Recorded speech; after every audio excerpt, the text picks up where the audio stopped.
Here I am. Is there a conspiracy behind modern Bible translations? Is there good evidence of this? Is it something that needs to be... are the conspiracy theories that are coming up from the King James only perspective against modern translations as being satanic, etc., etc.? Are those claims worthy of being examined, of being fact-checked, of being verified? We're on a mission on this channel to make a list, a master list, of 100 rock-solid evidences that there is a conspiracy behind the modern Bible translation controversy. And that is going to take a lot of examining of a lot of claims. And so far, we've examined a lot of them right here on this channel. And tonight, I'm going to be addressing one from a friend. Actually, 2 friends, 3 friends. Several different friends, actually, have brought this one up to me. Some people online, on Facebook debates, a guy that I know from Missouri, pastor, the guy who actually brought a lot of this stuff to light, Joey Faust, and a friend from New Jersey, Wesley. I've mentioned him on here a few times. I may have him on for an interview at some point. That would be awesome. We always have a lot to talk about. So, and David Daniels, also one of, I think at one point his wife pointed out to him that I think I was like his first friend on Facebook or something like this. We've talked a lot. We've also talked in depth about the Lucifer question, which is something that I'm super passionate about and still learning about, but we're not going to talk about that tonight. I've promised myself. Anyways, so tonight we're going to be talking about Manly P. Hall. Who on earth is Manly P. Hall? Manly P. Hall was a 33rd degree Mason. He was an occult philosopher.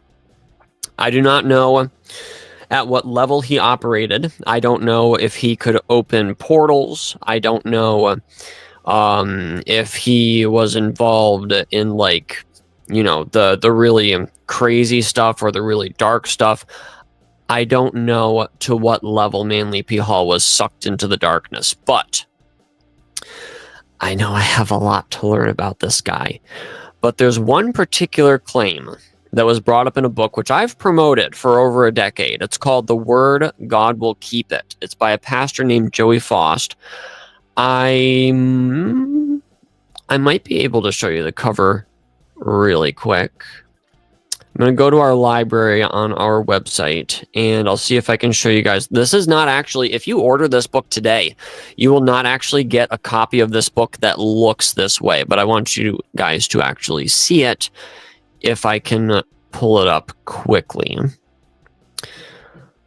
Let's see. Let's try Control F. Love that shortcut. And, oh, by the way, tomorrow at noon, our interview with Bryan Ross about the question of whether or not Easter is the correct translation in Acts 12:4, or if it should be Passover. It's a super heated discussion among the King James only, versus modern translation debate and stuff like this. I personally think that most King James only and most modern version defending people have both gotten it wrong, and that both of their Bibles actually have it right because they're synonyms. But anyways, we'll be talking about that, a recording of it with Bryan Ross tomorrow at noon. So let me see if I can get... There we are. Can I open this in... Can I open image in new tab? Probably not. Okay, so right now it's in 2 places, in our history part of our library and in the King James only part of our library. Let me bring that right up. We're going to... Daniel Jones, you are here. That is very nice to actually see you. Chase, Spray Arm, and Jahim. Not recognizing that name. I'm apologizing. So, good to see you guys here. It's been a minute. It has been a minute. Let's go to share screen, and we're going to... yes. And we're going to share the window. The entire window. Alrighty. This is the book that I'm talking about right now. The Word God Will Keep It, right here. In the brown, kind of orangish cover with the snake and the dove and the olive branch in the middle. I think is it supposed to be an olive branch? No, it's supposed to be a vine, I believe. I did not design this cover, even though I use a similar design on thumbnails for old videos that I've made about the book. And I've also produced an audiobook, which is still available on our channel. It does have a lot of information on it that I think is important, but I'm not quite sure how all factual it is at this point. I have fact-checked 2 things in this book, and both of them have been found wanting. And Joey, if you're watching this stream, which you very well may be, welcome to the Bible version conspiracy. So let's go on back to here and take this back down. All right, and we're going to be checking out... I've got a post in progress. That's what most of the material is for tonight, because we're actually going to be editing this on here and possibly posting it tomorrow. We'll have to see how it turns out. But this has been an entire day worth of research. Every spare second that I could donate into this project has gone right into it. And I wish that I could have taken a whole week, because there's a lot of things in this question about Manly P. Hall and what he had to say about the King James translation and modern versions and stuff like this. There's a lot still that is an open question in my mind, but on this point, I think that King James only research type people jumped the gun on this one. 3 in particular, actually, that we'll be quoting from tonight. Joey Faust, David Daniels, and the beloved, the erudite, I don't know how to describe him, and if you know who I'm talking about, you would probably agree. It's difficult to find words. Gene Kim. So we're going to be quoting from all 3 of those guys tonight. Let me drum that up. That was a lousy drum roll. Is it going to do it? It's going to do it. It might take a minute, but it's going to do it. There we are. So I'm calling the post the Manly Hall and the We Conspiracy. Very similar to the title of tonight's stream. If we have a chance, we're going to go through more of the places where Joey Faust mentions Manly Hall in this tab over here. There it is. And we'll have to see what happens. And no, my subscription didn't expire. Speechify. This is an awesome app, by the way. So go down to the description if you want to turn any book you own into an audiobook. You can take pictures of the pages, converts it into an audiobook. You can take a PDF, converts it into an audiobook. It can take Kindle books, converts it into an audiobook. There's a few bugs every once in a while that you run into, like it'll spell out a word or it might miss a sentence. And that's about it. It's a super app. Links in the description if you guys want to have. I think the link actually will knock a little bit off of your premium subscription if you end up going with that. I'm on premium and I'm loving it. So just to let you know, it's available in the description below, the Speechify app. So let me head back on over to the post that we need to edit. Manly Hall and the We Conspiracy. So here's the picture. Did a famous occult philosopher say the quiet part of the Bible version conspiracy out loud? Maybe he did. These are all the categories, by the way, on this side right here. I've got to either create a new category or tick one of these. And it looks like I'm going to need to make a new one and just make it about Manly P. Hall. So these are all the different topics that we have covered in our posts on our Buy Me a Coffee page so far. They are all free for you to peruse. And this guy's lovely face is the guy we're talking about, Manly P. Hall. In his later days, he wrote, as far as I understand, he is acclaimed as being a great occult philosopher that did not have official initiation. But he still wrote an amazingly deep, what was it called? Secret Teachings of All Ages, I believe it was. Without having been an initiate. That is odd. I think he wrote it at 25, something like that. So this is my understanding. I haven't double checked that, but that's my understanding. So the significant thing about that, I just want to take a second here and talk a little bit of conspiracy theory with you guys. Lovecraft, I believe it's H.P. Lovecraft. He wrote a lot about, you know, these, not Titans, not,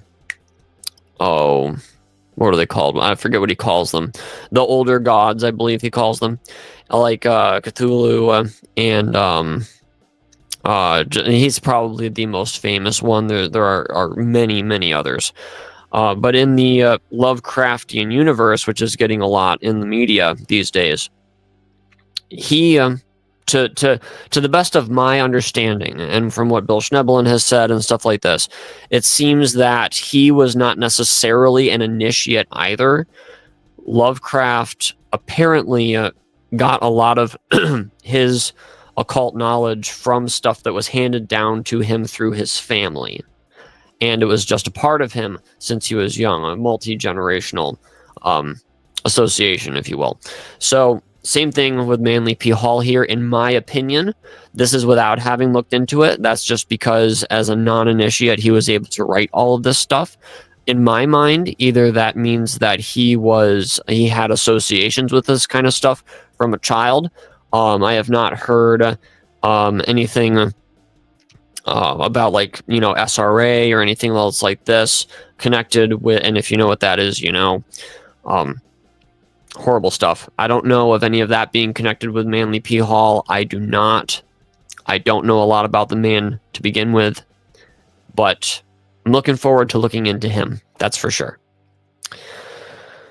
All right, so there's his magic ring. I don't know what was on that. And thank you to Y. Tolga Unker in 2018 for colorizing this lovely portrait. Manly P. Hall, above, is quoted many times by KJV-only authors as an accomplice behind modern versions of the Bible. Joey Faust, who may in the future be going on either a program with Brian Peterson, or he may be going on with Mike Holner. I'm not exactly sure how that is all going to be swung. I'm not exactly in the loop on that. Mike sent me a thumbnail. I just know that they're basically going to be on the same kind of thing, talking and stuff like this.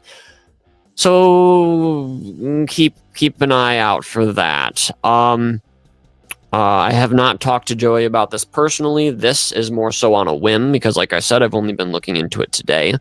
But I'm pretty sure, since this is a major talking point of Joey's, that Joey's going to bring this quotation up from Manly Hall and not give any greater context than he did in the book, and just use it as a bugbear to scare more people into King James Onlyism, or scare more people in King James Onlyism away from people who use modern versions and stuff like this.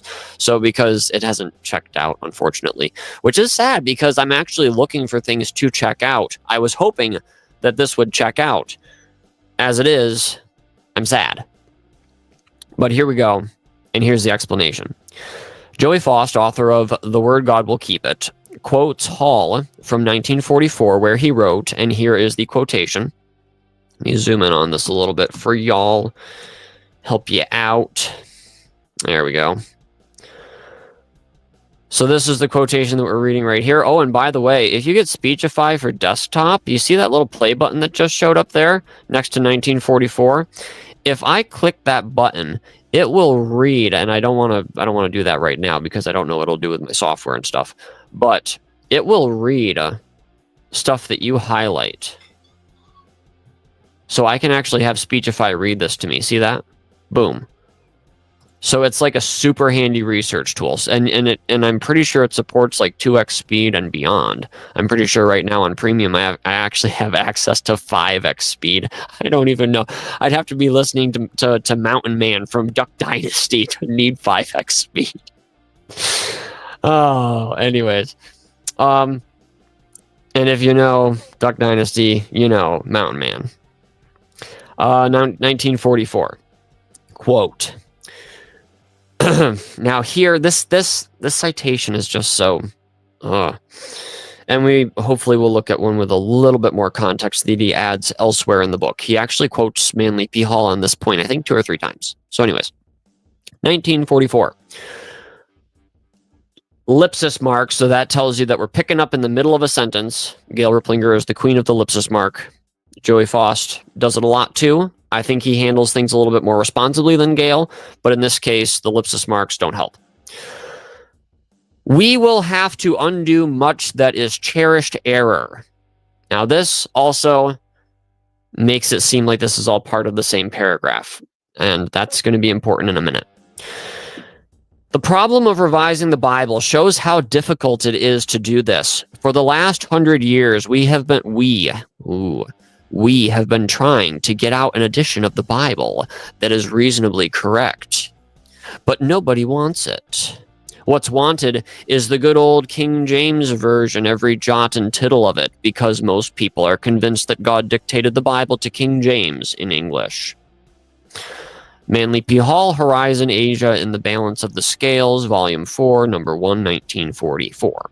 If you guys want to see that entire article in its context, we've got a little linky down here for you on the Internet Archive. You can look at it, and you can look at the entire, what is this called? Not a quire, because a quire, what is this? Folio? I forget. 2 facing pages. I forget what it's called. There's the whole thing right there, and a little bit zoomed in for some context before you actually get to the quote, which is right here.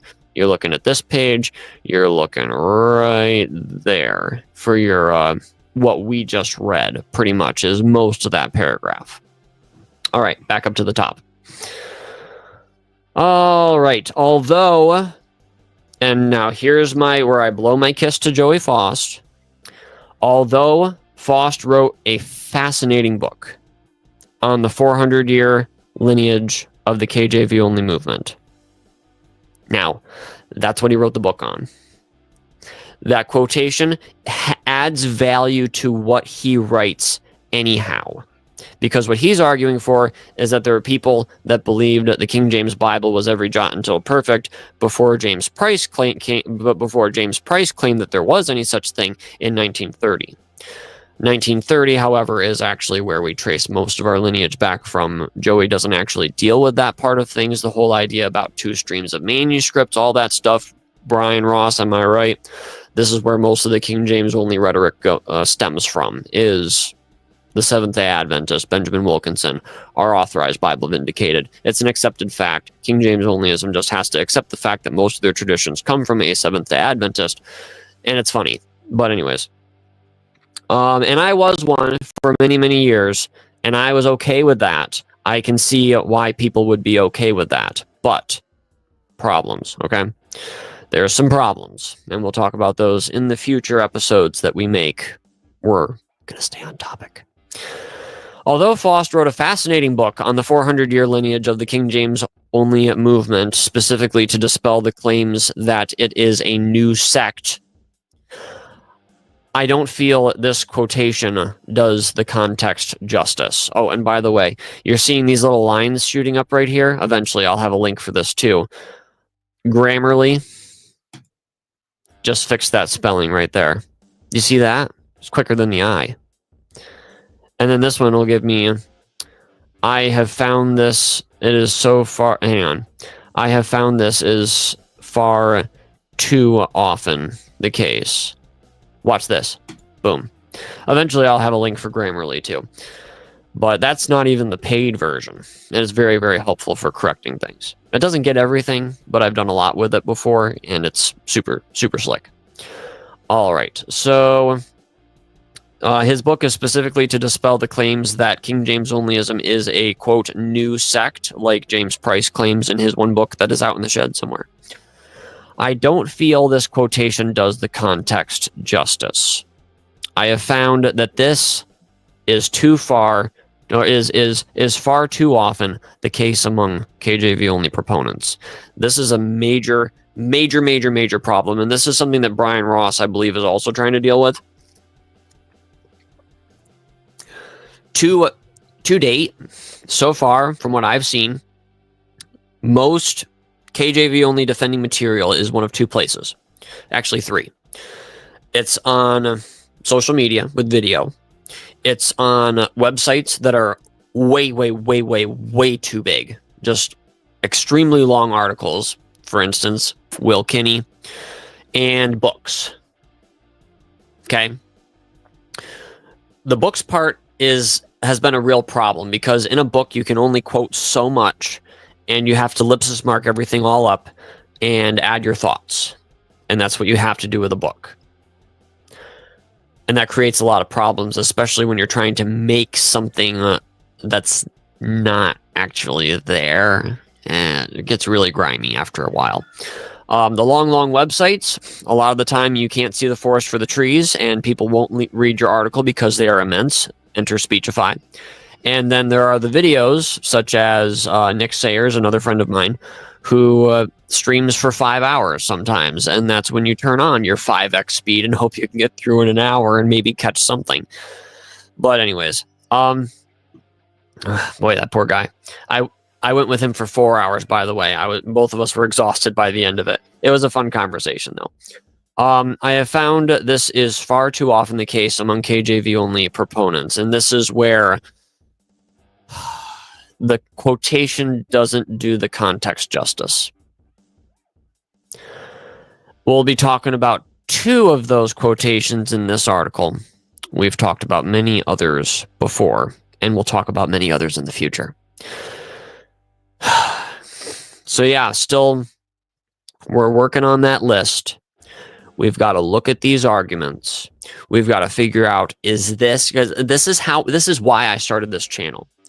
Can I take the information that I'm being handed from, the King James only authors like Gail Ripplinger, like Joey Faust, Will Kinney, Peter Ruckman, David Daniels, different people like this.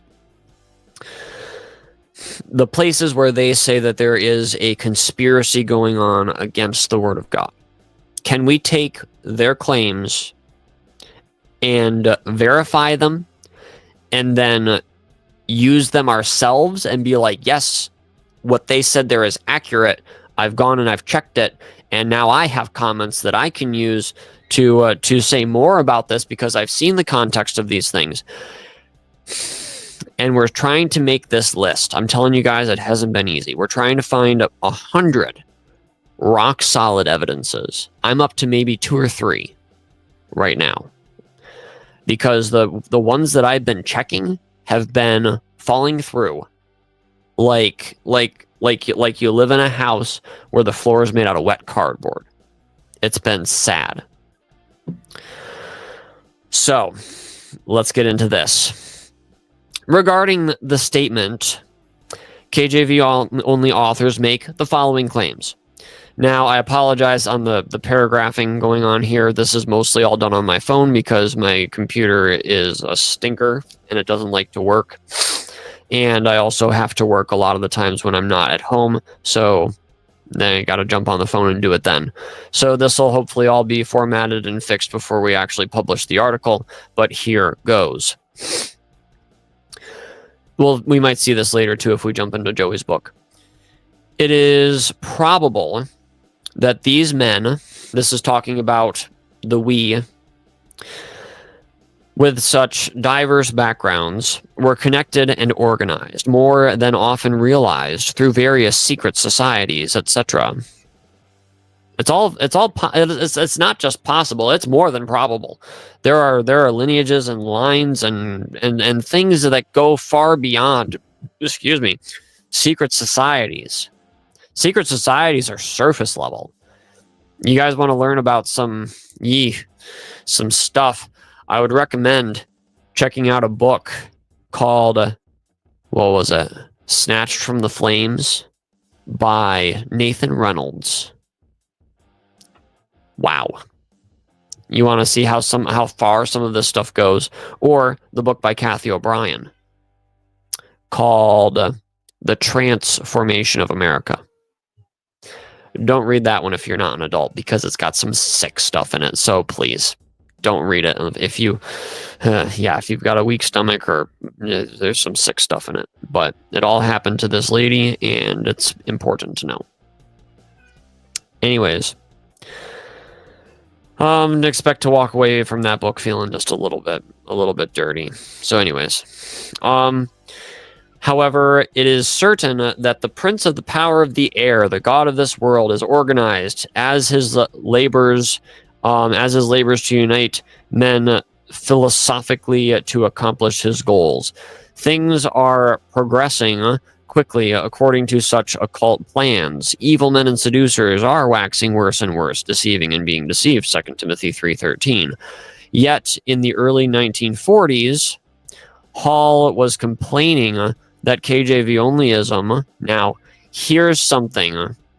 This is where I've got to stop, because he's drawing this conclusion based on the part that he quoted, not on what Manly P. Hall was actually saying.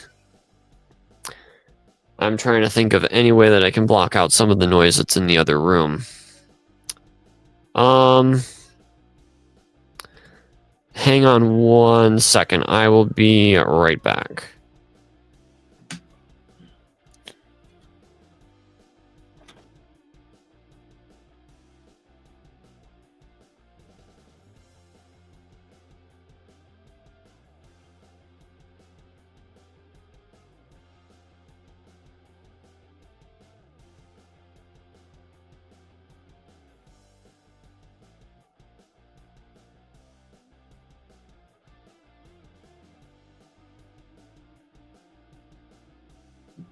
I got it. All right. So, where was we? Okay. So, here's the conclusions that he drew, and these were the exact conclusions that I drew when I read what he said, because it's basically it's the entire point of his book and why he even brings it up to begin with. Hall was complaining that KJV-Onlyism was a major roadblock to the devilish goals of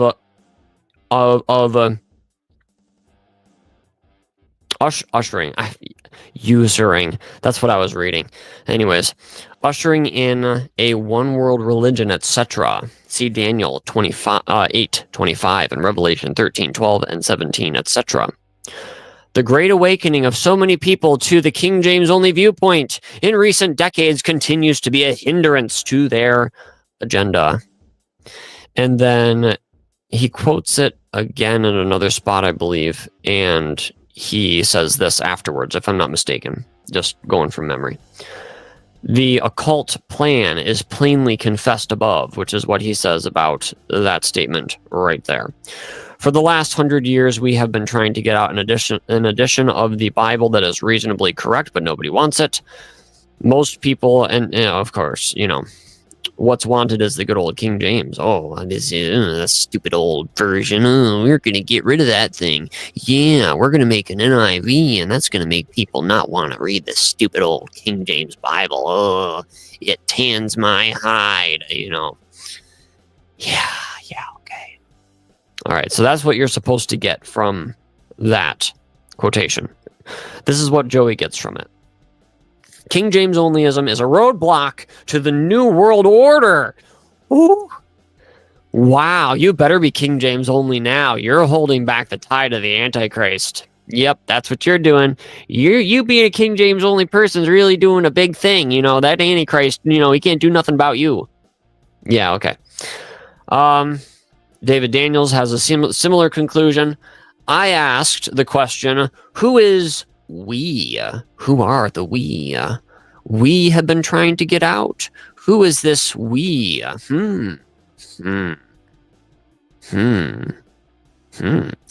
So, this is who he thinks the we is. Let's take this apart, right? Let's take that apart right now. And while we're at it, we'll see that the Sinaiticus might have what the Sinaiticus might have to do with it. This is in his book called "Is the World's Oldest Bible a Fake?" Which somebody has responded, I think, very, very decently to it. About is David Daniels' evidence for the forgery of Sinaiticus a fake? That was a good article by I think the guy's last name was McGrain. By we, it seems that Hall is referring to some very high up people in the occultic and political world. It could be, it could be anybody. These people were the intelligent leaders who were to create a new world order. Ooh, so anybody alive in 1944? Now, all these people were obviously in on making a modern translation, and I'm not saying that they weren't. You're going to get a lot of channels on YouTube that are prepared to make light of any old conspiracy. And that is one thing that I'm not prepared to do. If there's evidence for the conspiracy, if there's people that are coming forward and talking about it, especially firsthand experience, MK Ultra, UFO abductions, I'm gonna say it, 20 and backs, Bigfoot, the dumbs, this is something that has not been brought into this space, this King James only space. I don't think that it's been brought in the way that it should have been. And we're not afraid to talk about those kind of things. We're not afraid to entertain the idea that there is actually a conspiracy behind the production of modern Bible translations and behind the Bible translation controversy. That's something you won't get from the King James only people that talk about this subject, because they're not prepared to admit a conspiracy behind their own viewpoint. But the problem is when you have a war, the only way you can make a profit is by funding both sides. The only way, or not the only way, the enemy in the jar that got shook up is not the black ant, it's not the red ant, it's the person that shook the jar, but it's the ants that are ripping each other's limbs and heads off. There's a lot to learn, there's a lot to consider, there's a long way to go. And if you guys are down for this journey, hit that subscribe button.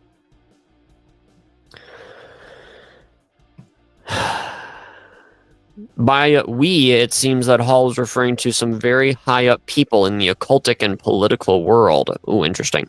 David Daniels, and that is in the book called "Is the World's Oldest Bible a Fake?" I believe it's chapter 7.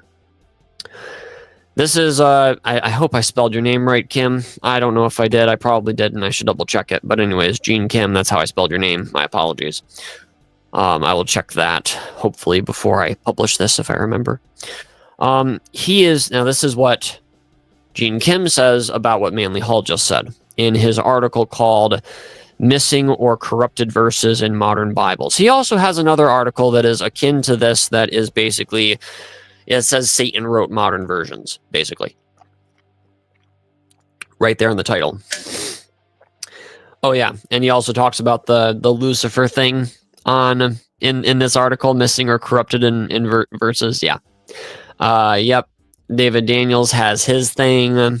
Gene Kim has his thing. Joey Foss just goes in another direction entirely with the entire thing, and I think was very irresponsible of him. I haven't gotten a chance to have our long conversation with Joey Foss about Lucifer yet. This has kind of become a pet peeve kind of thing, I guess you could say, pet project with me. I've talked about it at length to many different people. Brian, you and I, we still, we still got to do this. And we will, I'm sure. It's just, I guess, a question of whether or not we want to make it into a podcast or not. We'll have to see.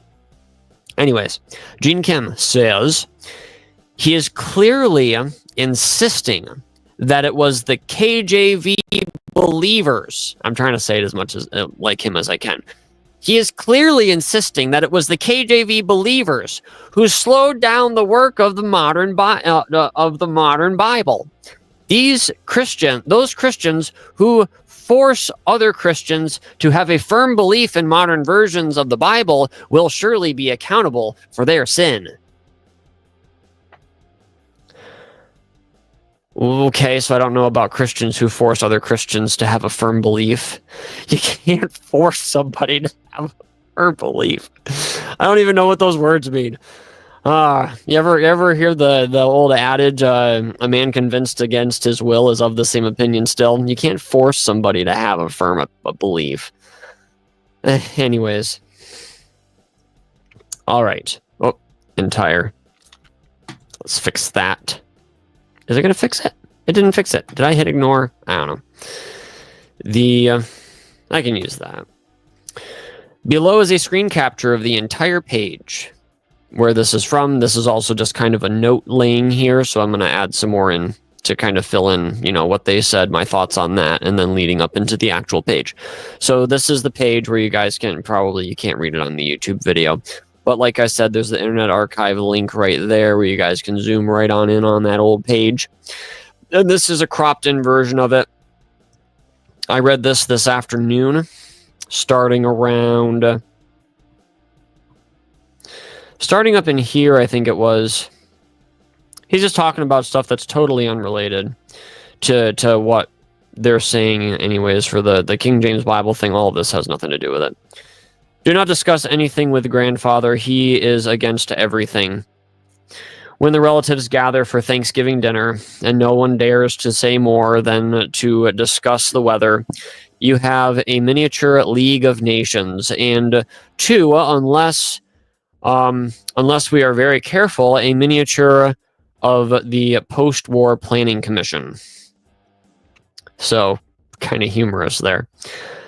The word will be passed around. Do not discuss religion in front of the Russian delegates. Do not discuss the British Empire in the presence of the Indian delegates, and so on. I hope you guys can see this good enough. I think that's about as close as I can get. And so on. So this is the context. This is important to every single quotation that you see, especially the ones that have those little dots in them. So I hate those little dots. I hate them, hate them, hate them. But they're necessary sometimes. They are. I use them myself, and I try to use them as responsibly as I can, and where somebody calls me out on it, which hasn't happened yet, but when it does, I'm going to have to add more context to make things a little bit more clear so that people don't misunderstand them. How the delegates will be appointed will be another problem. We know by experience the chances for now what he is talking about here in this article is a post-war world, a world in which war does not exist anymore. How the delegates will be appointed will be another problem. We know by experience the chances for representation or misrepresentation of constituencies. When these groups gather, they are going to repeat a gamut of biases, never corrected in human nature. And the interesting point is Asia will have the top hand because Asia has less to unlearn than we have. He's talking about in the West. Now that's kind of interesting, and I think that's pretty much true. So, and then this is going on to talk about something similar. So anyways, we'll read as much as we can here. This post-war day will be one when those who have not done anything will be apparently in a better position, at least temporarily. I'm not sure what all of that implies that he just said, but moving along. To make things right, we will have to undo much that is cherished error. So he's not talking about King James Onlyism. He's not talking about Christianity, even.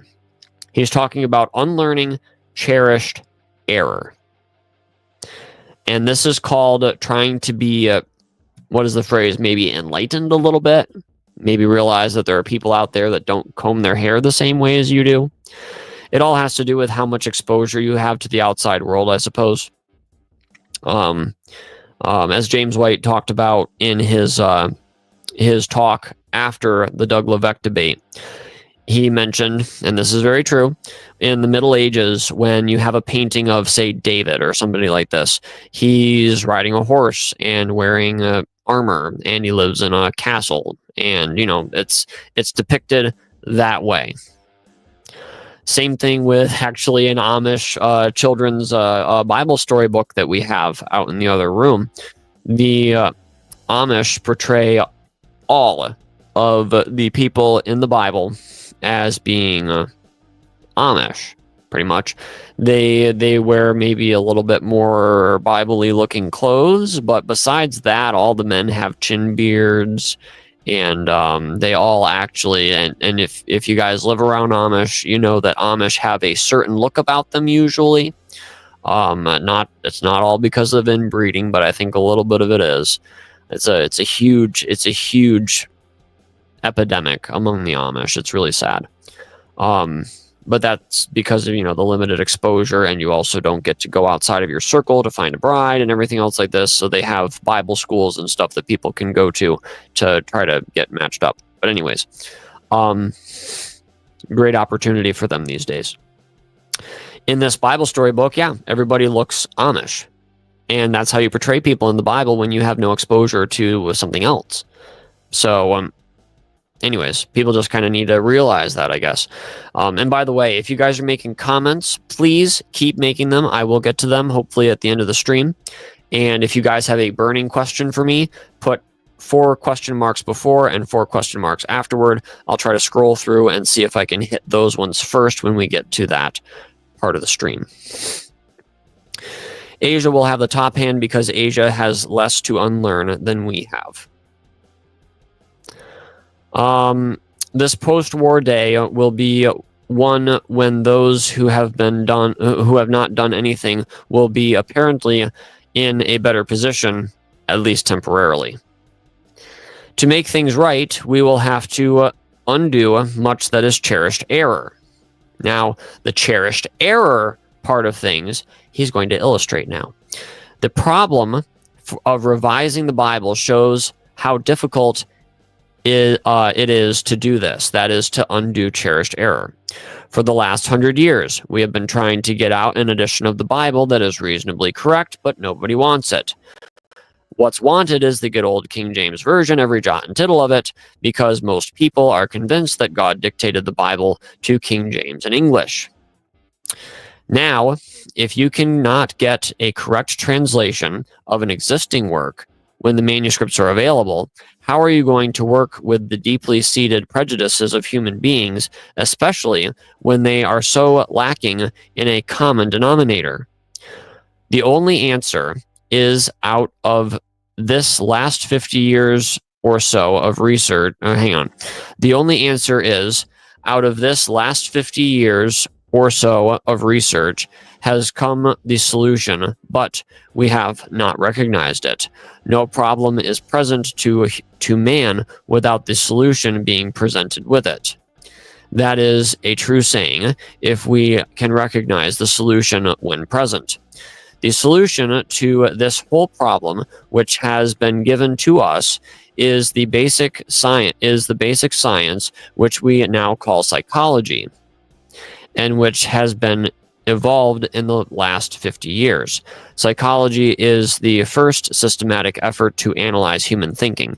Philosophy generalized and laid the foundation upon which psychology has been developed, and psychology can be the basic science. It can be the basic science of human tolerance, because it is the one department of knowledge capable of seeing how other human beings tick, what makes them work, what the mainspring is. Psychology should no longer be regarded as a supplementary branch of higher education. it should be an absolute requisite of education from the grammar school up. It should be at the beginning of our entire theory of schooling,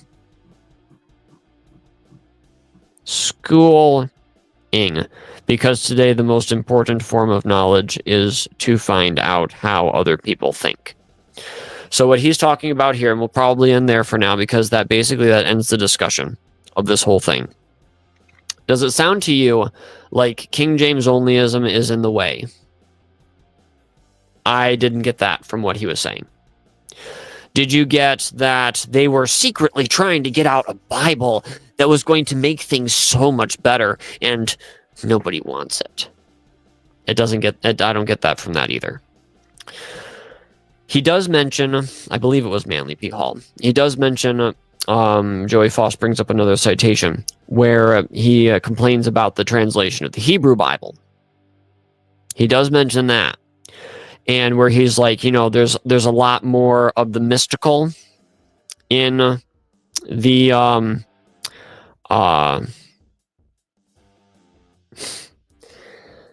there's a lot more of the mystical that is being missed in the translation from Hebrew, ancient Hebrew, to 17th century English. So yeah, it's a fascinating thing. But what I don't see is I don't see him being part of a plot. What I see is he was Canadian born. I believe he lived in the United States, if I'm not mistaken. He would have been at the Society for Psychical Research. He would have been there, and I believe that is in America. So America had, by that point, at least brought out the ASV. There were many other translations that sprang up maybe about 20 years after Hall in the 60s, and then more and more from there. There's a lot of different things going on in that vein.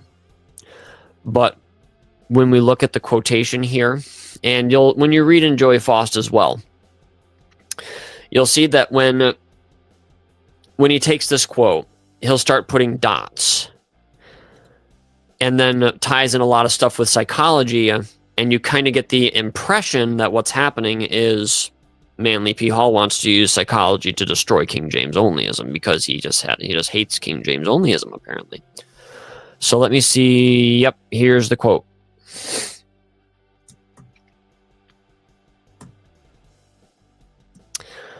All right, so this plan to use the new Bible versions to bring about a final one world religion, i.e. the false peace of the Antichrist, or of Antichrist, is explained by Manly P. Hall. Oh, and by the way, Joey Foss thinks that Gail Riplinger's book is pretty legit. So this is also going to give you a little bit of an idea of where he's coming from. He has been called the greatest cultist of all. I don't know who called him that. He confessed to channeling the energies of Lucifer. See the Lost Keys of Freemasonry. I'm sorry, but that's Lucifer is, I guess it could be called a misnomer. We can talk about that again if you guys want. Hall also admitted that he and his associates had been laboring to change the world through a mass indoctrination program that includes promoting revised versions of the Bible. Ooh, did you know that? It's a huge conspiracy. They worked to change and replace the King James Bible. You got to be kidding me. Did they, though? After checking this, I'm unconvinced. I don't know. You guys probably have more thoughts and better than I have. But let's look at how this whole thing goes. The way of ... conditioning would be to use the one used in Central Europe to condition Nazi minds. ... bracket it there unbracket began in the public schools ... bracket and bracket with a small child, which is where we will have to begin ... So completely unrelated. Who knows what page that came from? And now we're here, where we actually read. To make things right, we will have to undo much that is cherished error. He did not say that the conditioning was part of that. But anyways. And he's also using it as an illustration. He's not saying, oh yeah, that stupid King James Onlyism is in the way of the New World Order, man. We've got to bust it down. That's not what he said. And everybody apparently that has promoted this quotation of Manly P. Hall has thought that a very exact same thing. Anyhow, it's frustrating. The problem of revising the Bible shows how difficult it is to do this. For the last 100 years, we have been trying to get out an edition of the Bible that is reasonably correct, because he saw the King James Bible as absolutely teeming with errors. But nobody wants it. What's wanted, bracket by the majority of people, end bracket, is the good old King James Version, every jot and tittle of it, because most people are convinced that God dictated the Bible to King James in English. And then ... because of course what he talked about shows that he is not concerned in the least about people who are, dedicated to King James Onlyism. They're not standing in the way of the New World Order. The New World Order does not hate the King James Bible from anything that I've seen. At least not tonight, anyways. The solution to this whole problem, ... is ... psychology ... It should be an absolute requisite for education from the grammar school up ... We must begin in the home with small children ... and the churches teaching the integrity of other religions, of other peoples ... We have to be conditioned ... So here's the thing. I agree. The whole thing about bringing in other religions and stuff like this, I get it. All right? I get it. And there's a long and fascinating history that supports the Judeo-Christian stuff, that shows how other religions, Hinduism and stuff like this, are actually spin-offs of the original religion, which would have been, I guess you could say, the religion of Adam, the religion of Noah. And I think that if modern Christians were dumped back in if Noah was in the modern church, or if we were in Noah's church, we'd be fascinated by a lot of things, and he would be fascinated and unimpressed by a lot of us. So let's just, because there's more things in heaven and earth, Horatio, let me tell you. But anyways, all that for another time. So from this quotation, Joey is trying to obviously drive home the you go get 'em King James Onlyism idea. Hall praises the Greek manuscripts that modern versions are based on as the greatest books in the world. No, he doesn't. He calls it one of the great books. Codex Sinaiticus. Multitudes have become occultists, etc., through believing the lie that there is no perfect Bible. A couple of people that you've met on the street, Joey. And by the way, that's because they were raised with the idea that the Bible was 100% totally perfect, and then they found out that it's true, but people make mistakes. Copyists make mistakes. Translators make mistakes. They have through all history, and they always will. And having a Christianity that is unprepared to just face the facts is what leads you to rejecting Christianity, when you just realize basically the truth, that the Bible is perfect in what it says. And when somebody goes to translate it, it is exactly inspired. Translation of the words does not evaporate just because they shift a language. But people make mistakes, and copyists make mistakes. And the idea of there being a perfect photocopied copy and paste Bible from the original autographs is not historical. If you try to apply it to the Reformers, if you try to apply it to the early church, if you try to apply it to anybody, really, outside of maybe the Mazanines, maybe, then you're dealing with something that's totally, what is the word? Anachronistic? It's not something that fits in the time period. You didn't have copy paste. It's like James White also pointed out in his talk after the Levesque debate. Anyways, and also here's the thing too that I really disapprove of in Joey Faust's work. And Joey, if you're watching this, please don't misunderstand me. All right. Hall sounds eerily like Philip Schaff and other revised version leaders. In this book, Joey leaves you with the impression, again, without evidence, that the evil occult people were the only people that were ever talking about this evil nonsense about textual variants and doubting the Bible and missing verses and mistranslations and all this other stuff. Only occultists talked about that, but then it crept into the churches. And then you have scholarly people talking about it all of a sudden, and everybody's worried. And so it's like, Erasmus talked about exactly the same things, okay? Exactly the same things, because it's a textual critical fact of history. And there's a lot of things going on. There's much, like Manly P. Hall said, there's a lot going on that's not just, it's a document that you don't have, an original autograph, but then you have what's in front of you, and you have to go with that, and you have to look at history.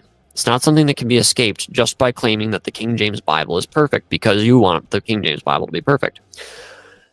And by the way, we'll be talking more about the sketchy origins of King James Onlyism. I'll tell you where it happened. It happened in a deacon's living room where Peter Ruckman came to, and this is a very, very unsung story, but it's something that was pivotal in Peter Ruckman's mind. Peter Ruckman, basically modern founder of what we think of today as King James Onlyism. Sitting there with a big, blue Hertel Bible. Got it down off the mantle. All right, young man, you're a good preacher and you've got a lot of things right, but there's some things you need to be straightened out on. It is written. It is written again. It is written. It is written again. It is written. It is written again. If you guys have ever heard that story, you guys know exactly where King James Onlyism started. And it happened because Peter S. Ruckman made an assumption, and he made an enemy out of the world over the assumption. And that's sad. An entire world of Christians, an entire world of people, an entire world of, my goodness, just such a story. Do we have time for that? No, we don't. This segment was used to look at all this. Grammarly does not like how I write. First drafts, I don't disagree with it. This segment is used to demonstrate a conspiracy behind modern translations in the writings of KJV-only authors such as Gene Kim and at least two who are friends of ours, namely David Daniels and Joey Faust above. Unfortunately, we feel their insight into the passage falls short of the intention behind it. The desire to prove a conviction about a conspiracy and justify authors they look up to, such as Gail Riplinger, proves too strong in this case. So that desire to justify Gail Riplinger's claims about there being a New World Order Bible that people are trying to bring out. Yeah. The best evidence for that, in my opinion, is the New Order of Barbarians. At this point, I would say that that's the best evidence. This certainly was not. The desire to prove a conviction about a conspiracy and justify authors whom they look up to, such as Gail Riplinger, proves too strong in this case. I do agree, however, that what is meant by a reasonably accurate translation, the ones that he was talking about, that came about in the last 100 years, refers to the efforts of the English Revised Version and the American Standard Version. Unfortunately for Daniels, etc., the illustration Hall is. There we go. The illustration Hall's drawing, that doesn't read well. There we go. Hall draws. Look at this. Progress. The illustration Hall draws makes is drawing on. I don't know. I'll fix it later.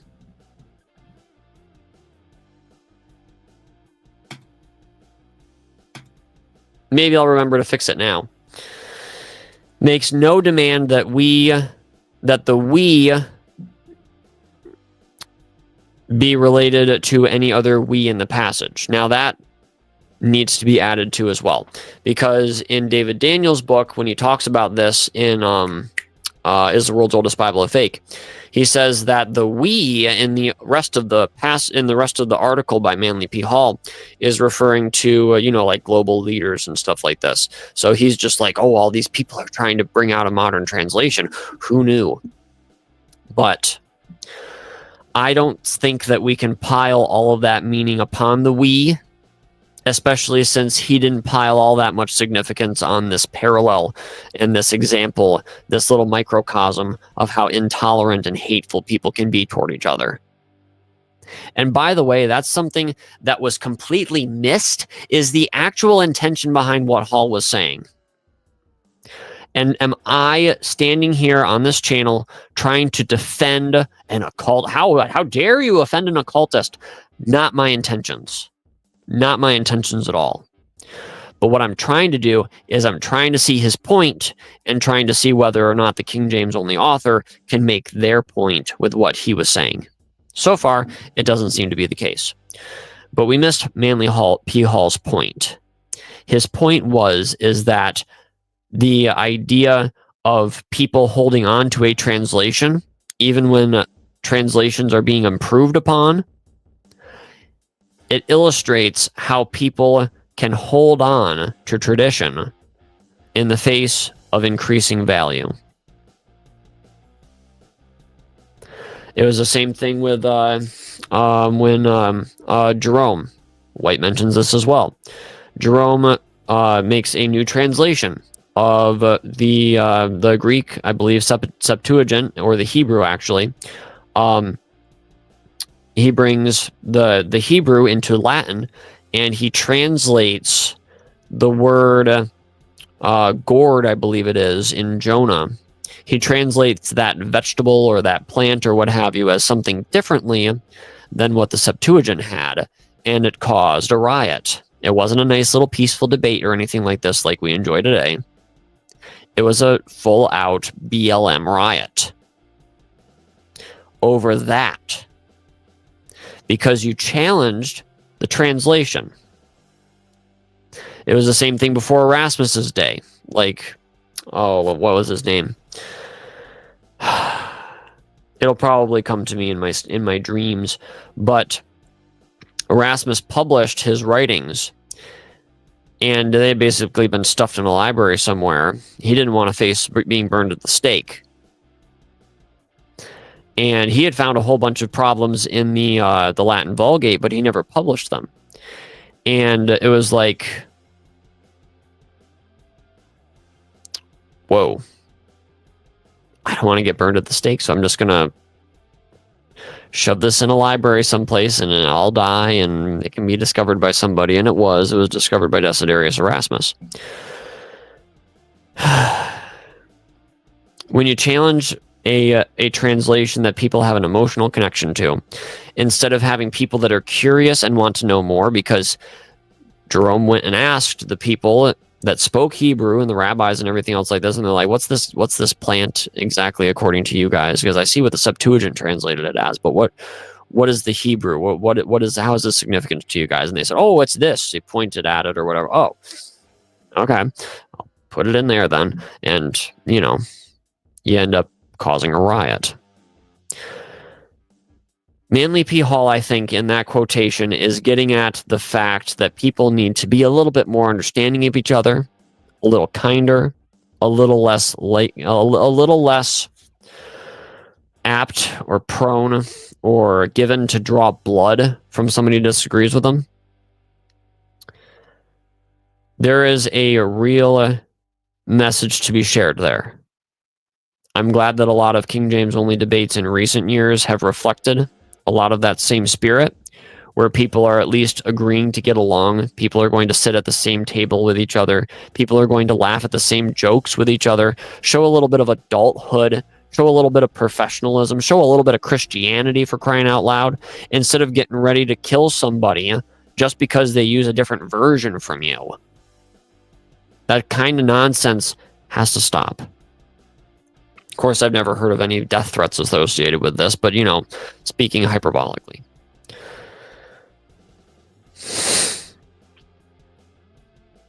And this passage, and the way that it was treated by Joey, reminds me very much of Gail Riplinger's quotation of Vera Alder to prove there was a plan to create a New World Order Bible, and you can see that on New Age Bible Versions 2021, page 613.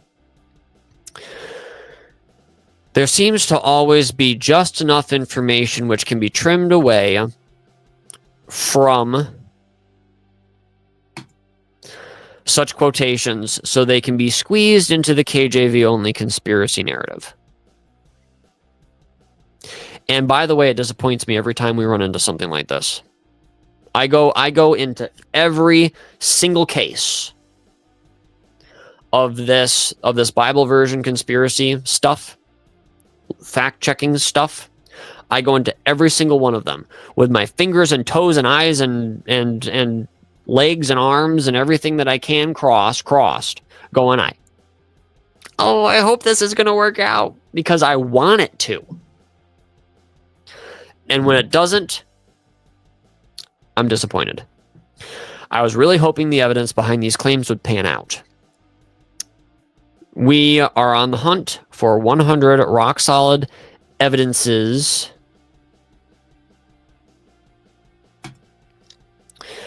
I guess that works, for a conspiracy behind the modern Bible translation controversy. And I'm sorry, I'm not Gail Riplinger. It's going to be a capital B, sorry. I don't lowercase b's just because it's modern translations.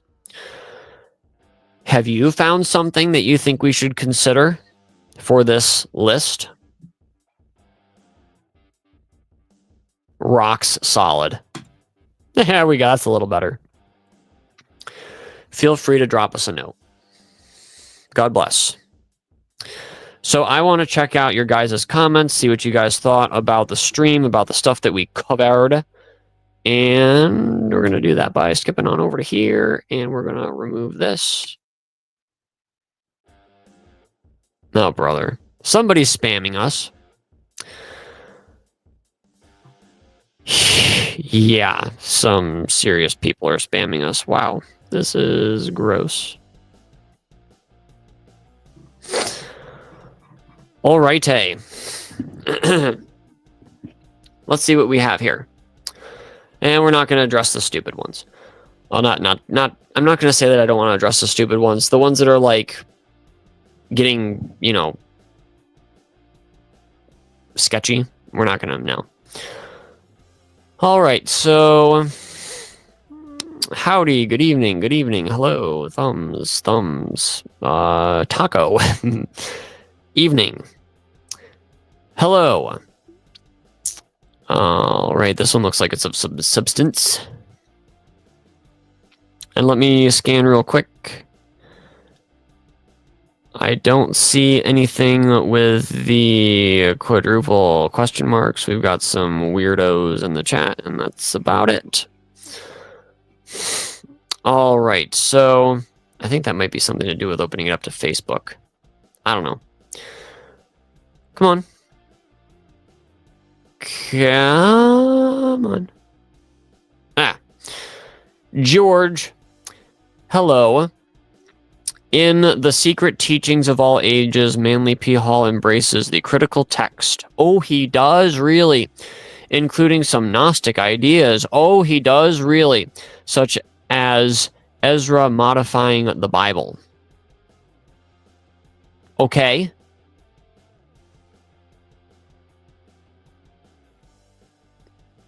I fail to see the significance, but I believe it. And the reason why he would accept the quote-unquote critical text is not because he thought, oh, look, it's teaching occult doctrines and stuff like this. I defy anybody to prove that. But anyways. Colin.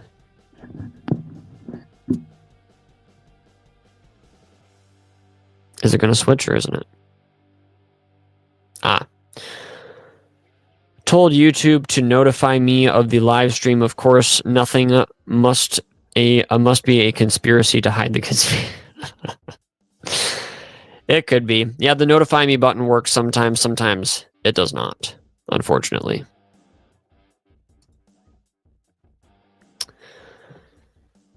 Boy, this is taking a while to shift these. The suits and whiteboard diagrams brought the Bible industrial complex to a screeching halt. Yeah, so like, yeah. By the way, I do not use the term Bible industrial complex. The only time I've ever heard that used is by Mike Holner. And he said that it was something that I had talked about, and I'm just like, I've never used that term. And I also don't really know if there is such a thing. So I'm sorry, I've got to see evidence of this. The suits, it's by the way, in this kind of thing where I'm trying to build this list, it's my job to be a skeptic. Okay. So even though I want things to be true, they kind of also have to be true. So I have to be as skeptical and cynical as I can. So, yeah, the suits and the whiteboard diagrams, like Robert Breaker or Gene Kim or the Chalk Talks of Peter Ruckman, brought the BIC to a screeching halt. Oh yeah, that's what happened. Those silly old King James only people. Wow, this is taking a while to switch. What is this even about? You got me. You've got me. Alrighty. Dwayne Green. Joseph. What? Sup? There we go. Alright.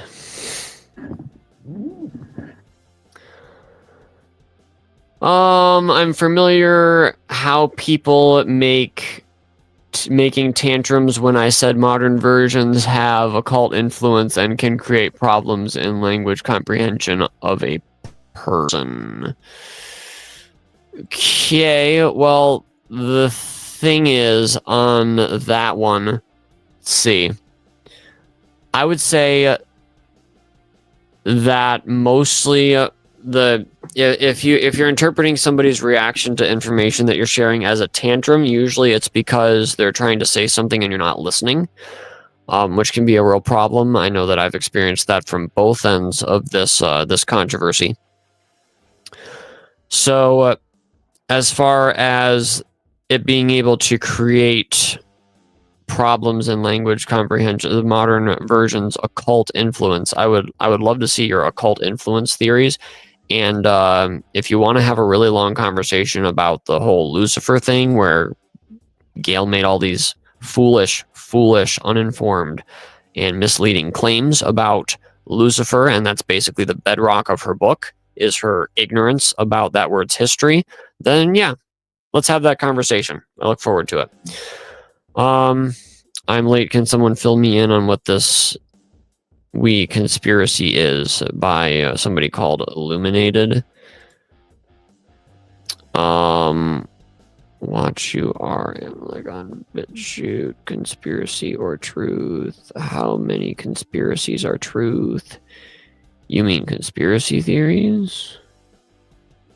There's a lot of chatting going on here, and it's on YouTube too, so it's not even opening it up to Facebook that's making it weird.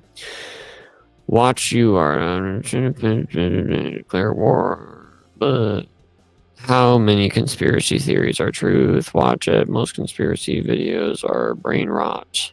I would agree. A lot of them are.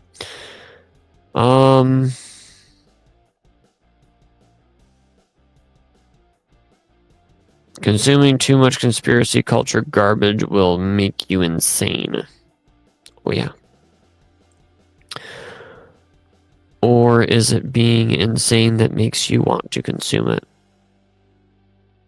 I like that. I'm going to bring that up. He says in the comment before, consuming too much conspiracy culture garbage will make you insane. Or is it being insane that makes you want to consume it? Now, I really don't think that it's the, I don't think that only insane people want to consume conspiracy stuff. I've always been curious. I've always had an open mind toward a lot of the different things. I've always wanted to, you know, learn different things that, you know, are more odd. It, you know, it feeds a desire, I think, in humanity that we all share. But there is a problem, I think, with identifying people that are, I think, actually would classify as being insane in this discussion. Have you guys, if you guys see somebody that is positively drooling over, what's his name?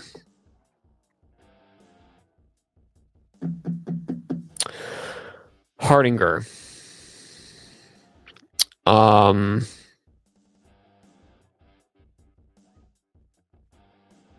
can't remember his first name right now. Anyways, the guy that made the docudrama about Gail Riplinger that was all 100% gross and stomach-turning AI. People that go crazy over that, they either are just infatuated with Gail and are just looking for anything that is also infatuated with Gail, or there's got to be something wrong with you if you really enjoyed all that stuff and was just like, ooh. Yeah, that was, especially what got me was the tour of Gail Riplinger's eye socket. Wow. But anyways, Hardinger is probably diagnosable. Yeah, so GoFishel17 is going off about stiff. The title of this video got my attention, but I need things quick and to the point. I get ya. We're all busy. Manly Hall was an ordained minister. I wonder how that worked. I wonder in what vein he was. Oh, and also as far as being an ordained minister, I actually worked with an ordained minister. And I don't remember what she was ordained in, but she wasn't even older than me, and she was ordained in the office across from mine on a computer in like 20 minutes. She was just like, oh, this is cool. Anyways,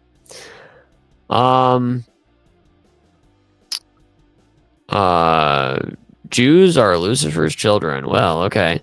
So labeling him as an occultist. Jesus was an occultist. What of it? I would say that he dealt with a lot of things that we don't understand, but I wouldn't want to say that he was an occultist in the kind of sense that you're probably talking about. But I don't know you, so I don't know what you're saying. Jesus' real name was Joshua. Yeah, you're right. Manly Hall embraced the theory that Ezra modified the Bible to erase some esoterical truths. The idea came from Madame Blavatsky. Of course, everything goes back to Madame Blavatsky. Everything. It's ridiculous. Is that even going to change? There it is.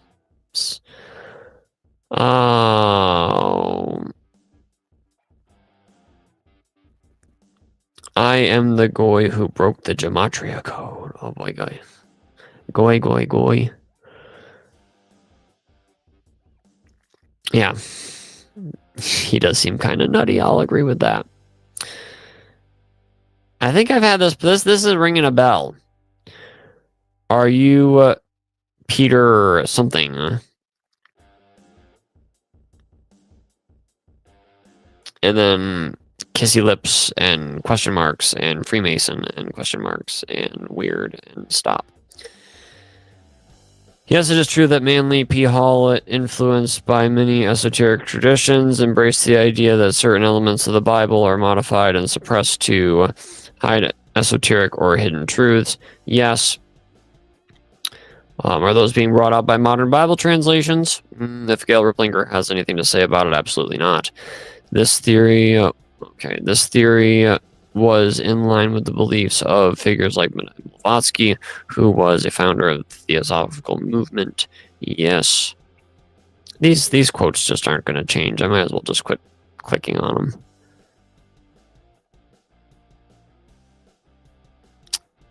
And I'll probably just leave it like that. Madame Blavatsky and other theosophists proposed to make ancient religious texts, including the Bible, contain hidden esoteric knowledge that had been obscured or intentionally erased. Yes, that is also true. And they also saw very similar things in most of the things that actually exist still in the Bible, like the story of Noah and stuff like this. And actually, pretty much all of the Old Testament.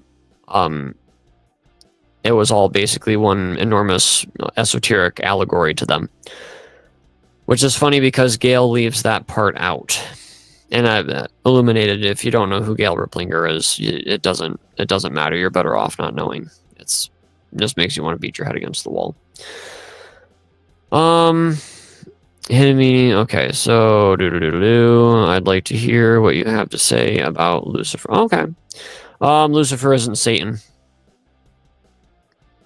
That's pretty much what I have to say about it. He's not even a spirit. He's not a devil. He's not a nothing. Lucifer is a non-entity. And long short of it is when it appears in the Bible, the word Lucifer is referring to the death, the demise of a king of Babylon who was killed in battle and rotted in basically an open grave. And it has no bearing on the theology that revolves around the doctrine of Satan or demonology or the fall of Satan or from heaven or anything even remotely close to that. So when occultists and Christians use the word Lucifer, they are using it in an incorrect way for the by and large majority. And yeah, it just displays their ignorance, really.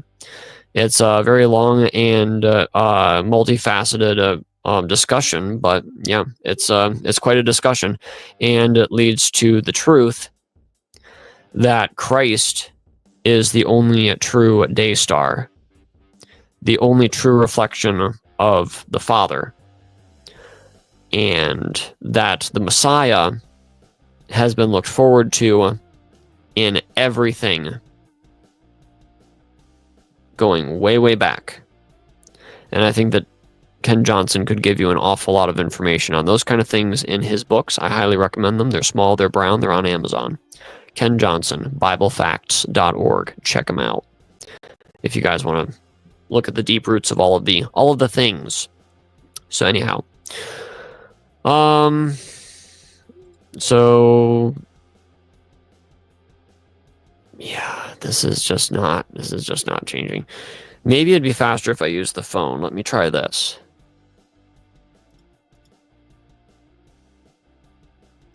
Comments.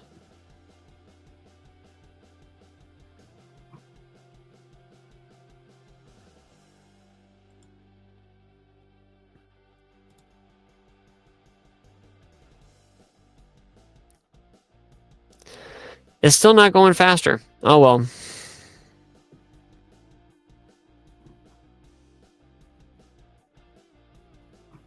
Oh well. We'll just switch back. Let's see. So I'd like to, okay. Your angel in the flesh or sackcloth prophet, okay, is the only accurate. NWT, New World Translation, is the only accurate Bible. Let me bring that up. Only accurate translation. All the others are just Bible versions. I hope you're not talking about the New World Translation, because that may be the most accurate kind of Bible translation, just because they take everything way too stinking literally translated. It's when you translate from one language to another, you shouldn't be able to tell that you're reading a translation. That's a standard of a good translation. And the real problem is that when the New World Translation does a translation on any old verse, it does it painfully literally. But then when it comes to verses that talk about the deity of Christ, it's just as abstract as the Message Bible, or worse. So anyways, that's what I'll have to say about the New World Translation. Oh, boy. Sanity is no longer an option. Oh, sanity. Why you go seeking? Mankind chose.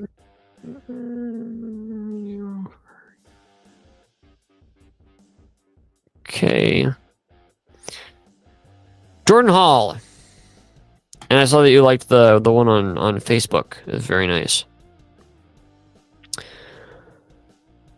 Oh, and it's just not going to come up. I might as well not even click on these comments anymore. It's just going to take too long.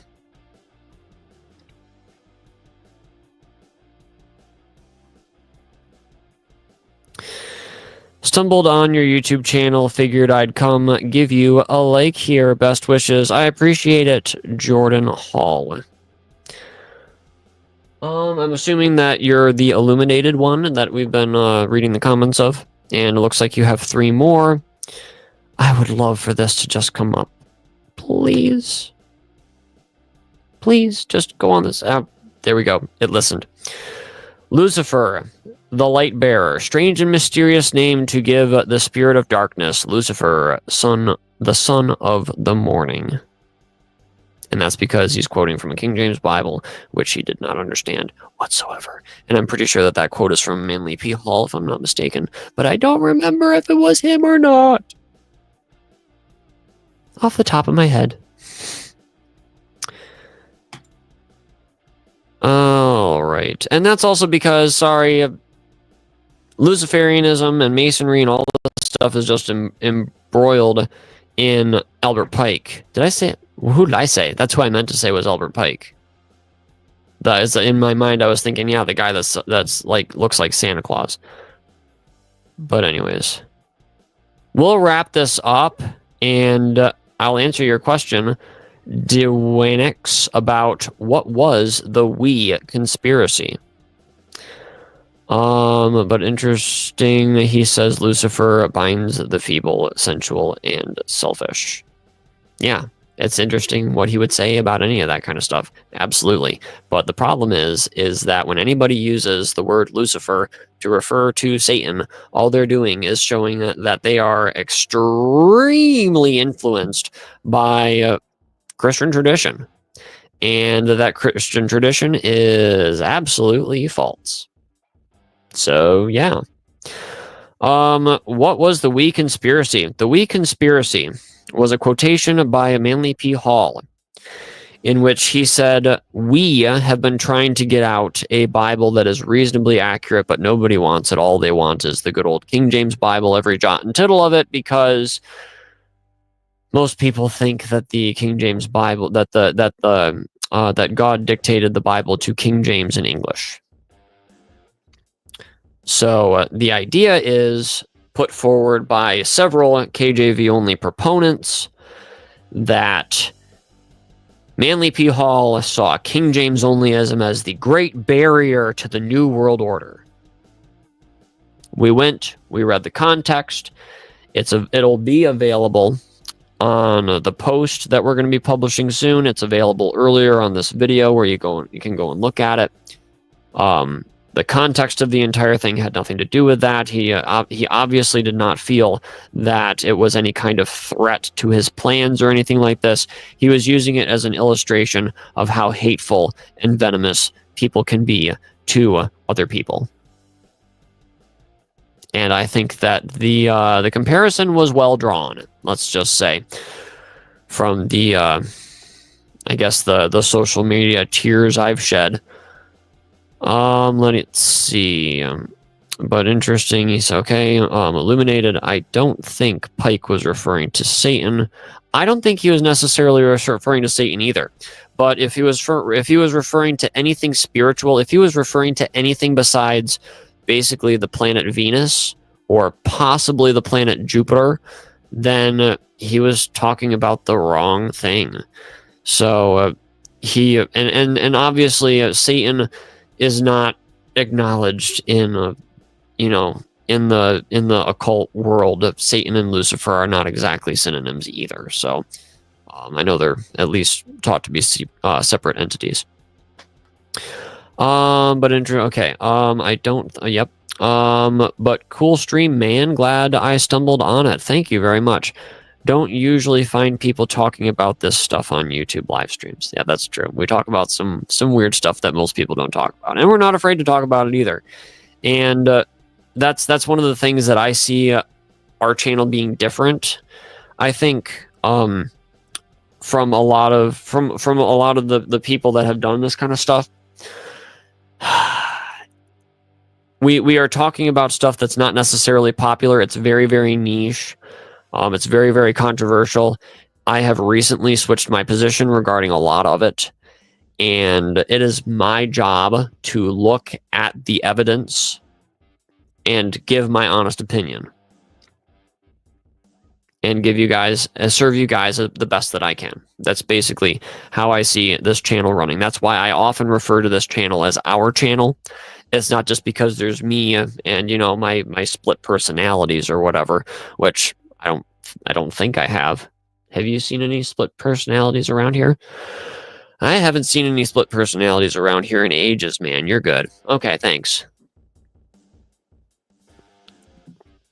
So, but I think that it's our channel. You, me, the people that view this, the people that like it, the people that subscribe, the people, especially the co-conspirators that make this stuff possible. You guys are awesome. You know who you are. My own little cabal, I suppose you could call them. All right, but the Lucifer topic is a great one. Oh, it is. It is a great one, that's for sure. If you want to check out what we have said about it, there are a couple of episodes on our YouTube channel that are about Lucifer. I don't remember the exact numbers. Oh, but you'll know when you see them. You will know when you see them. Oh, I don't think, no. I would break my internet connection if I tried to drum them up right now. My thing hates loading YouTube when it's, And yeah, we've been doing it for 4 years. Yeah, I was just going through your channel. Thank you.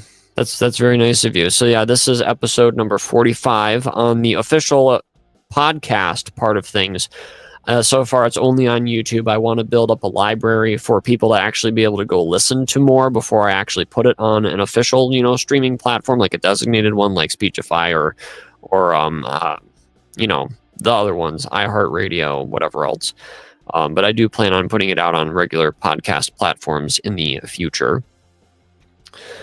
So yeah, it's been a fascinating journey, and we've had a lot of good experiences with it. Not all positive, but all worth it, in my opinion.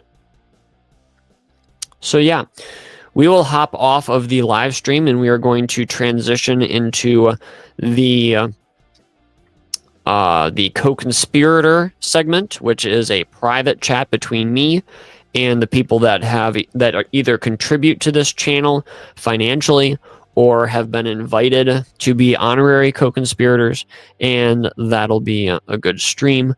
Spotify has a website, I think it's called Anchor. Makes it easy to go to an audio podcast. Nice. I think I've heard of that before. And I think there's platforms that make it so that you can just go to all of them automatically or something. I definitely want to find those, because do I have the time? God knows I do not have the time for a lot of the things that I do, but I find time anyways. Anyhow. All right. Oh, and also let me give a little plug. If you guys are interested in following us on a different level than just watching the podcasts and such, you guys can head on over to a place where we actually discuss and debate the things that focus around the research of Gail Ripplinger and her claims about, the New World Order Bible versions and stuff like this. You guys can head on over to our page on Facebook. It is the Rebooting Gail Ripplinger group, and that is where defenders and fact checkers of Gail Ripplinger can come together and act like professional adults. That means that a lot of people don't belong there, sadly. But we have fun. We have a lot of fun examining different things and, checking on each other's claims. It's so much fun. So yes, enjoy your evening as well, illuminated, and have a good one. And I bid the rest of you adieu as well. Read your Bible like the devil's after it, because there truly is a Bible version conspiracy. Have a good one.